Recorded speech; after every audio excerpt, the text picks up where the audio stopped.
I used to give my mother $5,000 every month, but during brother wedding, she and my sister stole $19,000 from me. When I asked why they took my money, my mom got furious and yelled, "Are you calling us thieves?" Then she slapped me so hard my head hit the wall. I warned them of dire consequences. The moment my husband walked in, my mom froze in shock because, my name is Olivia, and I'm 34 years old. I live in Denver, Colorado, and work as a financial director at a tech company. People often assume I have it all together, a stable career, no kids, and enough savings to travel or invest. What they don't see is how often I've been the helper in my family, the fixer, the bank. But I never expected that the very people I kept supporting would become the ones to betray me so deeply. It all started one warm weekend in late spring. My younger brother, Liam, was getting married in San Diego. The ceremony was a beautiful beachside affair. Soft waves, pale blue sky, white linen chairs, and twinkle lights strung across palm trees. Guests laughed, posed for photos, and danced barefoot on the sand. You'd never know the entire setup had been mostly funded by me. Liam and his fiancée had just finished paying off their student loans, and my parents were both retired and living off a fixed income. So I stepped in without hesitation. I paid for the venue deposit, the catering, the flowers, and even the photography. Everyone praised Liam and his new wife for hosting such a dreamy wedding. No one mentioned my name. I didn't mind. Or at least, I told myself I didn't. After all, it was family. My boyfriend, Ryan, flew out with me from Denver.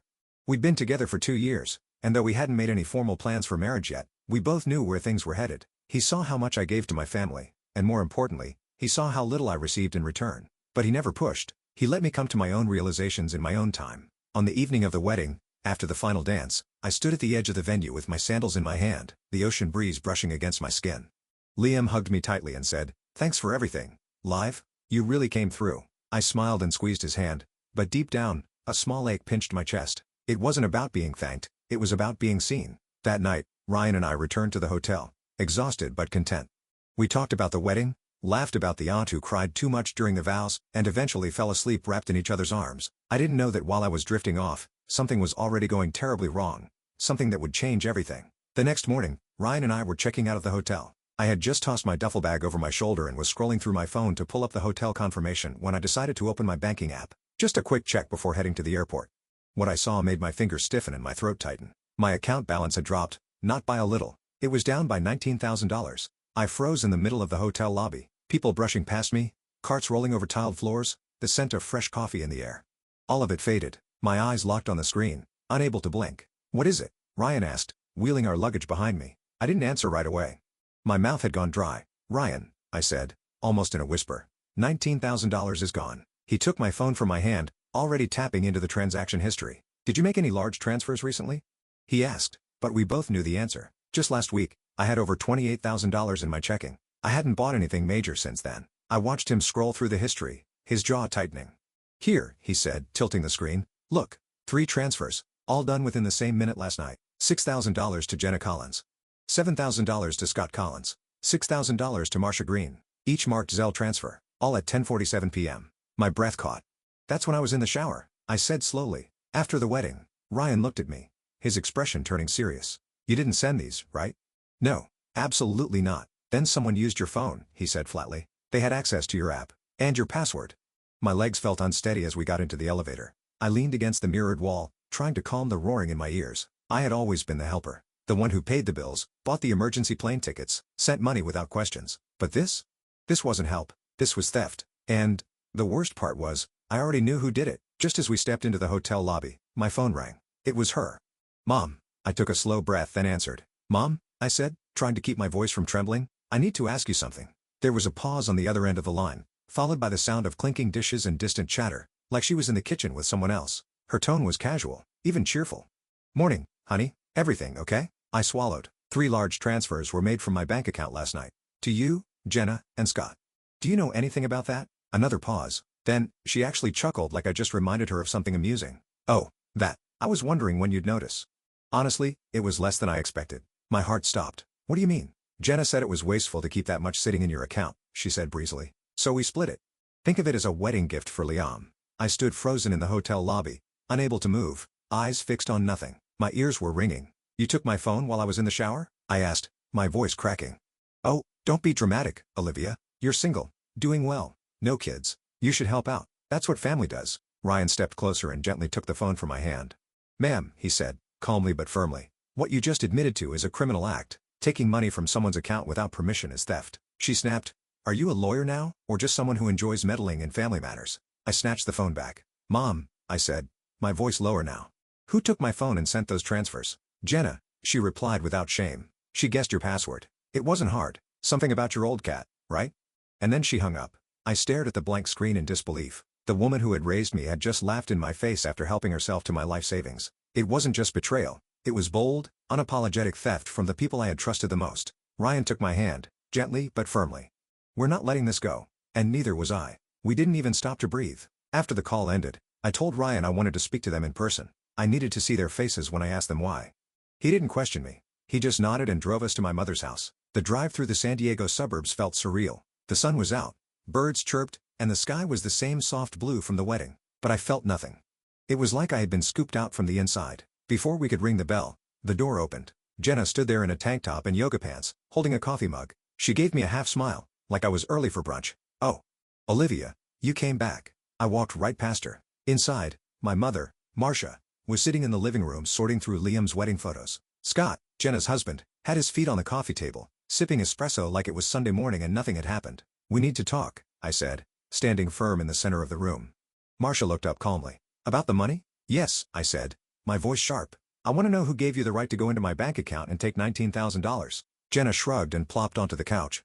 "You should have used a better password. Mr. Whiskers was too easy." She laughed like it was a joke. Scott chuckled. "I told her not to do it, but she said you wouldn't care." "You think I wouldn't care?" My fists clenched. My voice was rising. "You took $19,000 for me while I was in the shower. You didn't ask. You didn't even hint. You just helped yourselves." Marcia stood slowly, setting down the photo album. "Olivia, don't blow this out of proportion. It was for Liam's wedding. You're single. You make good money. Liam's starting a new life. Families help each other." "Helping means I agree to it," I snapped. "What you did was theft." Jenna rolled her eyes. "We didn't ask because you always act generous but never really give. We're tired of begging." Scott added with a smirk, "You still have $9,000 left. We didn't clean you out. That was it." My voice dropped to a cold whisper. "You didn't just take my money. You stole my trust." The room fell silent. Then Marcia's face twisted. "How dare you speak to me like that?" she shouted, and before I could react, she raised her hand and slapped me across the face. The sound rang through the room like thunder. Ryan was on his feet in an instant, grabbing my arm and stepping in front of me. "Enough," he growled, turning toward Marcia. "Touch her again, and you'll deal with the police." I stood there, my cheek burning, my heart pounding, my mind blank. That slap didn't just hurt my skin. It shattered whatever illusion I had left of this being a misunderstanding. It wasn't. They knew exactly what they were doing. I looked around at the three of them. "Now it's not just theft," I said. "It's assault." And I turned and walked out the door, this time without looking back. We drove back to the hotel in silence. I held Ryan's hand the entire way, but I couldn't speak. My cheek still stung from the slap, but what hurt more was the cold certainty settling inside me. This wasn't a moment of madness. This was a pattern I had never wanted to admit. By the time we landed in Denver that evening, I was exhausted in a way sleep couldn't fix. I didn't unpack. I didn't unpack. I didn't check my email. I just sat on the couch and stared at the floor, my mind spiraling. The next afternoon, I opened my laptop and began pulling out bank statements. I told myself it was just curiosity, but really, I needed proof. Proof that this wasn't in my head, that it wasn't just one bad night, one poor choice by Jenna or Marcia. I needed to face the truth I had been avoiding for years. I printed out my statements and started highlighting every financial transaction related to my family. Red for Jenna and Scott, blue for Marcia, yellow for Liam, line by line, month by month. Soon, the stack of paper on my dining table grew thick. Over the past 3 years, I had transferred just over $42,000. $42,000. Rent help, tuition, car repairs, medical emergencies, birthday parties, Christmas gifts, roof leaks, lost phones, just till payday. Just this once. There was no just once. Every time I hesitated, they layered on guilt like frosting. "We're family, Olivia. You have a good job. You're not struggling. You don't even have kids. It's not like you need the money." I had believed them. I thought I was being loving, supportive, responsible, but I hadn't been helping. I had been enabling. I remember the time Jenna called me sobbing because her daughter Madison had supposedly broken her arm and they couldn't afford the ER bill. I wired $1,500 in the middle of my workday. Later, I found out insurance had covered everything. Jenna had used the money to put a down payment on a new iPhone for Scott. Ryan sat down beside me as I highlighted another transaction. "Have you eaten anything today?" I shook my head. "Not hungry. Look at this. They've been using me like an ATM." I was too blind to see it. He gently took one of the pages from my hand. "You weren't blind. You were trying to love them." I didn't reply. I couldn't. Then he asked quietly, "Have you thought about taking action?" I hesitated. If a stranger had stolen $19,000 from my account, I said slowly. I'd report it. He nodded. So why not now? I stared at the pages, my hand tightening around the highlighter. Why not, indeed? The next morning, I sat in front of my laptop, staring at the document I had labeled The Truth. It contained every dollar I had given to my family over the past 3 years, complete with dates, amounts, screenshots, and text conversations. It felt more like a crime report than a family history. Ryan placed a cup of tea beside me. You don't have to do this today, he said gently. Yes, I do, I replied. If I don't take a stand now, I never will. He nodded without saying another word. I called an old colleague of mine who now worked at a law firm specializing in financial cases. She connected me with the Colorado Office for Financial Crimes, specifically a woman named Tina Hargrove, a seasoned officer in the Family Financial Crimes Unit. Miss Olivia Brooks? Tina asked when I arrived at the office later that afternoon. She was in her 40s, composed, and wore no-nonsense glasses that framed sharp, perceptive eyes. Yes, I have something I need to report. I think it qualifies as financial exploitation by family members. Let's sit down, she said calmly. It took me nearly an hour to walk her through everything. Liam's wedding, the $19,000 transfers from my phone, the slap, and then the years of unreturned loans and guilt-laced manipulation. Tina took notes silently, only pausing to ask precise, pointed questions. At the end, she asked, "Do you have evidence?" Ryan opened the folder we had brought and handed it over. Bank statements, transfer logs, screenshots of texts, audio from the confrontation at Marcia Green's house. Tina flipped through the file. Her expression didn't change, but I saw her eyes narrow slightly. "This isn't uncommon," she said. "What is uncommon is someone actually speaking up." I nodded. For a long time, I thought staying silent was the peaceful option. But it's not peace if you're the only one being hurt. She nodded back. "We'll begin a preliminary investigation. We'll verify the transactions, pull digital logs, track the IP addresses for the transfers, and interview those involved.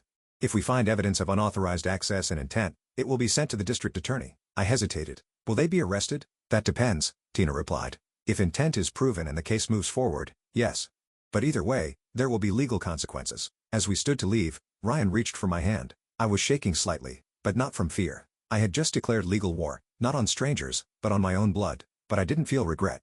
I felt ready. It didn't take long for word to spread. The first message came early the next morning while I was still tossing in bed, eyes red from a sleepless night. "Marcia, Mom, Olivia, what are you doing? Did you really report this? Call me now." 10 minutes later, my phone buzzed nonstop. Text after text from Jenna, Scott, and even a couple from Liam, though his tone felt hesitant, unsure. But Jenna and Scott, their words were venomous. "Jenna, are you out of your mind? You're trying to send your whole family to jail over a few $1,000s? Scott, you're unbelievably selfish. You're ruining Madison's life. You don't care about the kids.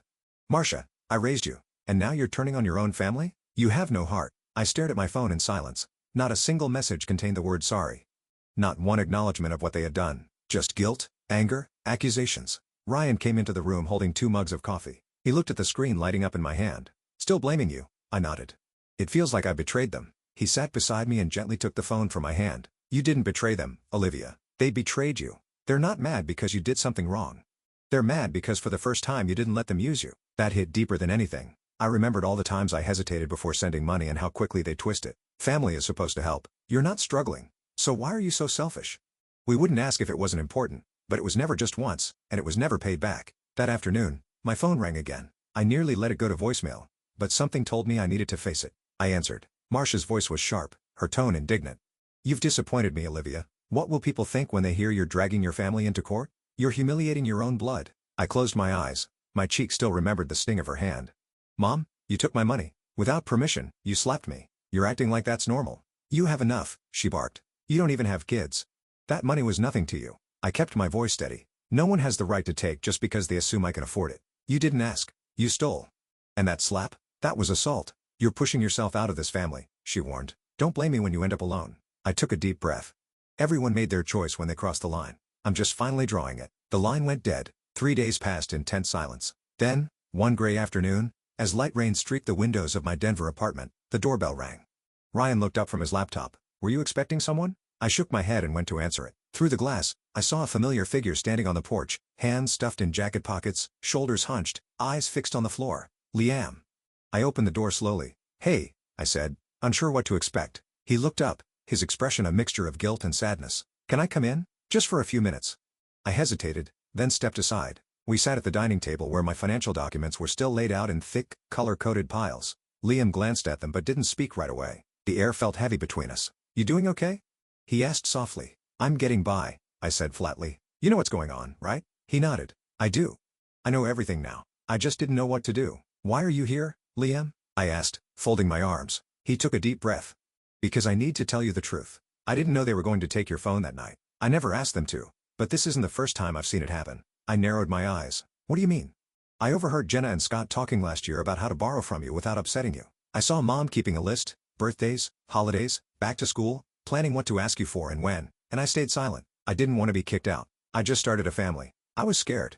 I said nothing. I was too stunned. Liam looked up at me, eyes glistening. But after you filed the report, Mom told me not to say anything. She said if I got called to court, I should say I didn't know anything. I can't do that, Olivia. Not to you. Not anymore. Tears blurred my vision. Are you saying you'll testify? He nodded. I'll tell the court what I know. I'll tell them it wasn't an accident. It was planned, and it's been happening for years. I reached across the table and took his hand. Are you sure? You know this means they'll turn on you too. I know, Liam said. But if I have to choose, I choose truth. I choose you. The preliminary hearing was scheduled for a rainy Monday morning at the Jefferson County Courthouse. Ryan drove me there in silence. I sat in the passenger seat, gripping a folder full of printouts, evidence, and pain. When we entered the courtroom, my heart felt like it might crack open. Across the aisle, Jenna and Scott sat stiffly, dressed in business casual, their faces expressionless. Neither of them would look at me. My mother, Marcia, wasn't there. She had submitted a formal excuse citing health issues, a convenient way to avoid facing what she had done. But Liam was there. He sat beside me, shoulders tense but steady. I placed a hand on his knee briefly. He nodded, breathing slowly. The judge entered, Honorable Judge Nora Higgins, a sharp-eyed woman in her 60s with short gray hair and a demeanor that demanded attention. When she spoke, the courtroom fell into silence. Today, we are hearing preliminary evidence regarding case number 8826B. Allegations include unauthorized access to a personal bank account, misappropriation of assets, and one count of physical assault. Yes, that last part was for the slap. The prosecution laid out everything. The bank transfers, the unauthorized access through my stolen phone, the years of unreturned money, screenshots, voice memos, statements. Then it was Liam's turn. He walked slowly to the witness box, his suit slightly wrinkled, but his voice unwavering. I didn't want to believe what was happening at first, he said, but I saw it. My sister Olivia was being used, not helped. Used. He described overhearing Scott and Jenna strategizing how to ask for money without setting off alarms. He spoke of our mother keeping a calendar of financial asks. He even admitted knowing Jenna had guessed my password years ago. She bragged about it more than once. Then he looked straight at the judge and said something I'll never forget. I stayed silent because I was scared, but I'm done being scared. This wasn't just about money. They took her trust, and they never apologized. They just expected more. A hush fell over the room. Judge Higgins watched him quietly, her pen tapping against her folder. Ryan squeezed my hand. When the hearing ended, I stood beside Liam in the hallway. Are you okay? He nodded. I lost them today. I looked him in the eye and whispered, no, you still have me. And for the first time in my life, I'm proud of you. A week later, I returned to the Jefferson County Courthouse for the final ruling. I wore a simple navy dress and held Ryan's hand the entire walk through the courthouse doors. Jenna and Scott were already seated inside, their expressions blank, but their body language rigid. Marcia had once again failed to show up. No surprise, Judge Nora Higgins entered the courtroom and began speaking without delay. The court has reviewed all submitted evidence, the unauthorized bank transfers, the text message logs, witness testimony from Mr. Liam Brooks, and the audio recording captured at the defendant's residence. This includes the physical assault committed by Marcia Green during the confrontation. I inhaled sharply. Even if Marcia wasn't present, the slap hadn't been forgotten. Justice had a longer memory than my family expected. The court finds the defendants, Jenna Collins and Scott Collins, guilty of unauthorized access and misappropriation of personal assets totaling $19,000. Furthermore, the court recognizes emotional harm and physical injuries suffered by the plaintiff. Judge Higgins adjusted her glasses and continued. 1. Jenna and Scott Collins are sentenced to 3 years of supervised probation. 2. They're ordered to repay the full $19,000 to Miss Olivia Brooks within 90 days. 3. An additional $6,000 is awarded in emotional damages. 4. Miss Marcia Green, though absent, is held accountable for physical assault and fined $2,000. She is also sentenced to mandatory anger management counseling and a 6-month suspended jail term. 5. A 5-year restraining order is issued against all three, Jenna, Scott, and Marcia, preventing contact with Olivia Brooks by any means. 6. All court costs are to be paid in full by the defendants. The room was silent. Jenna's face turned ghostly pale. Scott whispered something to their attorney, who looked away. I sat frozen, not from fear, but from the strange, quiet weight of justice finally settling in. Liam touched my shoulder. You did it. Ryan leaned in.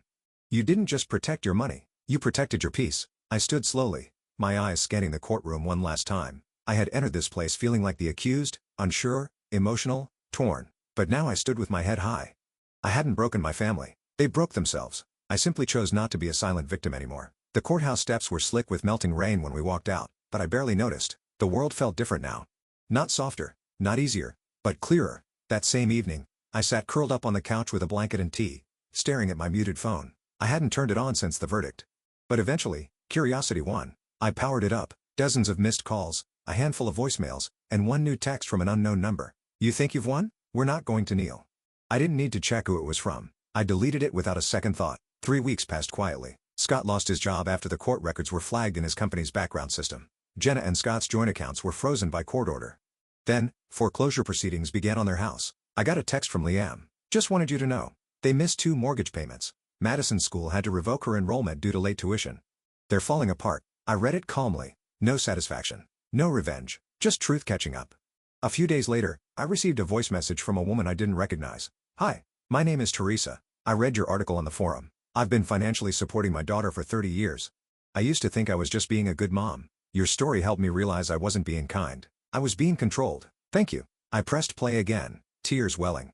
For the first time in years, I didn't feel alone. More messages followed. Emails from strangers, women, men, even a man who wrote, "Thank you, Olivia. Because of you, I finally stopped sending my unemployed brother $500 every month. He called me heartless, but I finally feel free." Each message chipped away at the weight I'd carried for so long. Meanwhile, Ryan became my quiet anchor. He never pressured me to forgive. He never tried to fix my pain. He just stayed. One evening, while I was watering the tiny herb garden on our balcony, he came outside with 2 glasses of red wine and a small navy blue velvet box. He didn't say much. "I thought I'd wait," he said. "But then I realized, if there's one person I want to wake up next to for the rest of my life, it's you." Inside was a simple platinum ring with a single diamond. It wasn't flashy. It wasn't extravagant. It was perfect. I whispered, yes. Spring came slowly that year. The snow melted into soft, blooming mornings. And on one such day, under a canopy of cherry blossoms by Seward Lake, I walked down a simple white path lined with petals toward the man who never left my side. Ryan and I got married in an intimate ceremony. No flashing lights. No large guest list. Just the people who mattered. Liam, Ryan's mother Helen, his sister Maya, and a few close friends who had stood beside me when my own family did not. The sun filtered through the trees like it was blessing us. When Liam stood up to give his speech, his voice trembled. I once stayed silent because I feared losing my family. But my sister Olivia taught me that real family doesn't make you afraid. They don't take advantage of your kindness. They protect it. He raised his glass toward me. "I'm proud of you, and I'm honored to be your brother." Tears slid down my face. But not from pain, from healing. I looked around and realized something important. I hadn't lost a family. I had simply let go of those who never truly loved me, and I had made space for those who did. When we returned home that night, I stood by the window, sipping tea, gazing at our wedding photo. Ryan's smile in the frame felt like the softest promise, and in my own eyes, I saw something I hadn't recognized in a long time: peace. Later that month, I published my first article for a community psychology magazine. The title was, "I Set Boundaries, and I'm Not Sorry for It." Within days, thousands read it. Some commented, others emailed.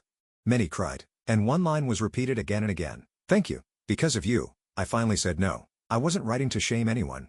I was writing for people like me, people who had confused love with sacrifice, who were raised to believe that loyalty meant staying silent while being broken. I had been called cold, selfish, even heartless, not by strangers, but by the people I once would have given my last dollar to. And now I finally understood. Kindness is not letting people hurt you. Love is not financial servitude. And family is not an excuse for abuse. I didn't destroy anything. I simply drew the line. And when I finally let go of those who only valued what I gave, life led me to people who valued who I was. Ryan, Liam, Helen, and Maya. The strangers who messaged me. The readers who saw themselves in my words. That little girl inside me, once desperate for approval, had finally grown into a woman who understood her worth. And, today, if someone asks me what I gained from all this, I'll smile and say, I didn't just survive. I reclaimed my name, and I chose peace without apology. If this story touched your heart or reminded you of something personal, don't forget to like the video, share your thoughts in the comments, and subscribe for more powerful true life stories every week. Your support helps us bring more voices like Olivia's to light.